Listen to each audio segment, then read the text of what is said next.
ভারতকে দেয়া বিশেষ সুবিধার তকমা বাতিল করেছে সুইজারল্যান্ড। বার্নের এমন সিদ্ধান্তে দুই দেশের বাণিজ্য ও অর্থনৈতিক সম্পর্ক নতুন করে চ্যালেঞ্জের মুখে পড়বে বলে ধারণা করছেন বিশেষজ্ঞরা। প্রশ্ন হচ্ছে, মোদী সরকারের বিরুদ্ধে কেন এমন সিদ্ধান্ত সুইজারল্যান্ডের? বিস্তারিত শেখ ফরিদের রিপোর্টে।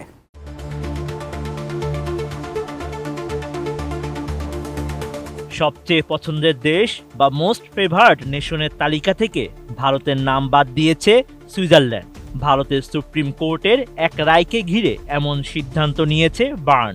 14 ডিসেম্বর ভারতীয় সংবাদ মাধ্যম টাইমস অফ ইন্ডিয়ার এক প্রতিবেদনে এমন তথ্য জানানো হয়।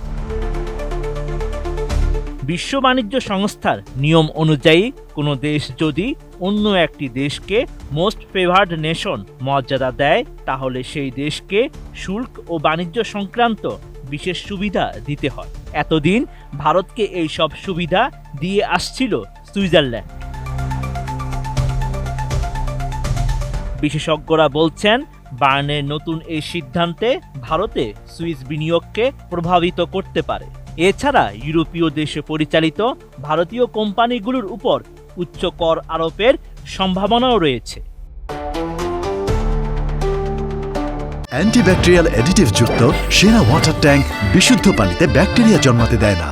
মোস্ট ফেভার্ড নেশনের ধারা অনুযায়ী ভারত ও তৃতীয় কোনো organisation for economic cooperation and development দেশের মধ্যে লভ্যাংশ, সুদ, প্রযুক্তি সেবার ফির উপর কম করের হার প্রযোজ্য হবে। তা সুইজারল্যান্ড ও ভারতের ক্ষেত্রেও প্রযোজ্য। ভারতের সুপ্রিম কোর্টের একটি রায় এক্ষেত্রে বাধা হয়ে দাঁড়ায় 2023 সালের সেপ্টেম্বর। ওই মামলায় সুইজারল্যান্ড ভিত্তিক কোম্পানি নেসলে একটি পক্ষ ছিল। ভারতের শীর্ষ আদালত জানান, ভারতীয় আয়কর আইনের 90 এক ধারা অনুযায়ী প্রজ্ঞাপন ছাড়া এমন দ্বৈত কর নিরসন চুক্তি কার্যকর হবে না।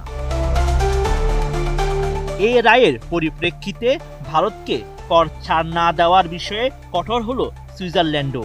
দেশটির ফাইন্যান্স বিভাগ জানায়, ভারতকে প্রজ্ঞাপন ছাড়া আর কোনো বিশেষ সুবিধা দেবে না সুইজারল্যান্ড। তাই আগামী বছরের 1 জানুয়ারি থেকে মোস্ট ফেভার্ড নেশনের সুবিধা স্থগিত করার সিদ্ধান্ত নেওয়া হয়েছে।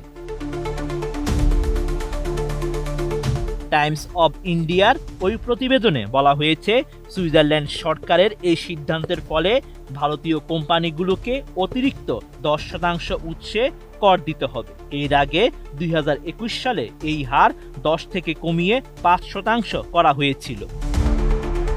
Sheikh Farid, ATN news.